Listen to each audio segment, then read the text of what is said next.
Welcome back. During this week, and I'm talking early April, I had the opportunity to interview Ronnie Corbett, who's appearing at Twin Town Services Club at Tweed Heads. Now, it was an interesting interview, and I asked Ron how his relationship with Ronnie Barker was able to work so well on television.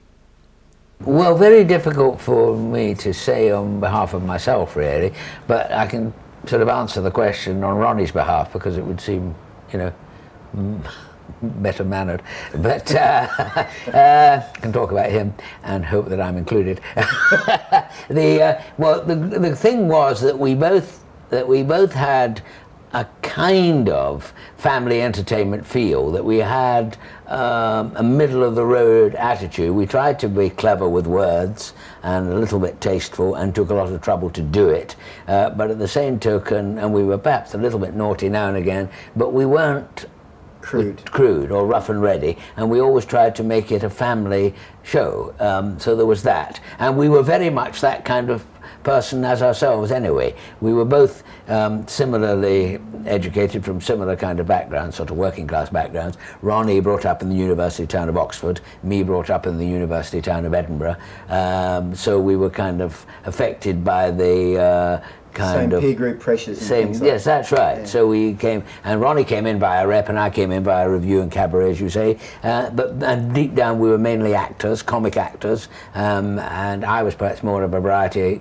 performer than Ron, because Ron hasn't done a lot of live, and the whole mix mash of everything made this interesting package. Well, I think one of the reasons that the show was so successful was because of the absolutely amazing versatility of characterisation that you both displayed, from sort of hillbilly bluegrass comedians right through to English Parliament, to Yes Minister type. That's stuff. Right. That's right. Did it take much work to do that? And what I mean is, you did a show every week, or you did a series in a very short time. Did you have to rehearse much, or did it happen spontaneously? Well, we did a lot of rehearsal, and one of the benefits of our relationship was that I really learned a lot more character acting through Ron. I got my confidence in using the voices, although he always ended up being a better character actor than me, but I learned those skills from him, and he learned the kind of direct audience contact thing from me, so that rubbed off stuff. Yes, that rubbed off on us each. It was the interesting part of it was doing all the characters, really. And when we did the stage show at the Palladium, Jack Tinker, the critic of the Daily Mail, said that we get into character in one line. Yes. One line, and you were straight in the world of this, either this Cockney or this farm labourer or the politician or the upper class English brat or the, so they were all, so that's it. Because you went against the normal American sort of two on stage straight man funny man. That's right. And you were both funny men. Yes. And you were both straight men. That's right. So you bounced off each other all the time. Yes, absolutely right. And the curious thing was that when we did the Palladium, Ron had never spoken to the audience direct, and he felt he couldn't do that. And we had never really spoken to each other as ourselves, even on the television. Because when we did the news item, Ronnie was newsreader. Ronnie was being a newsreader a bit. I was being a bit myself, but that was the only way he could talk to the audience. Right. And we couldn't actually talk to each other like this. We'd never ever done that before.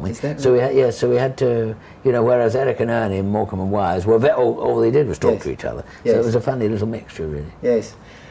Well, I having been something of a student of comedy over the years, I'm a graduate of the Goon Show School from the early 50s. Right. And I appreciate the impact that has had on the world's humour ever since. Oh, absolutely. And it's a profound impact. Absolutely, Python and everything, really. I've watched both American and English humourists over the years very carefully because I like to laugh. Right. And I've certainly appreciated the subtleties of what you have done. And not only were you able to come from cabaret through television, but you've also been very successful on radio.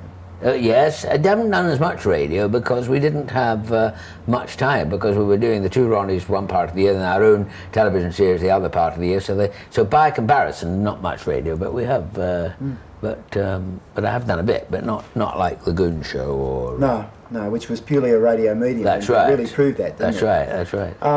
Ronnie Barker, what's Ronnie doing now? Ronnie has retired from television, retired from performing entirely, and gone into the antique business, and as I say, program controller for Sky Television. Right. No, that's right. Mustn't let Rupert Murdoch hear me say that.